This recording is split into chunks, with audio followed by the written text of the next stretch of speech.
Желіде жедел хабар, барша хабардар болсын. Сәлеметсіздер ме, қымбатты көрермен, біздің арнамызға қош келдіңіз. Әлемде және Қазақстанда болып жатқан жаңалықтарда біріншілерден болып білу үшін біздің арнамызға жазылыңыз. Видеомыз астында бір дана лайк және жазылу түймелерін басыңыз. Қолдарыңыз Кабатулланың қабырғаларына тисін.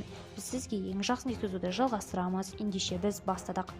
Жемқорлық туралы хабарлаған үшін қазақстандықтарға қанша сыйақы төленеді?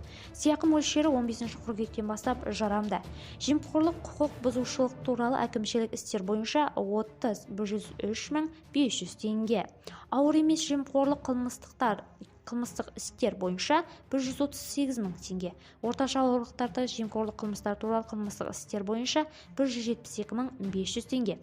Ауыр жемқорлық қылмыстар туралы қылмыстық істер бойынша 241.500 теңге.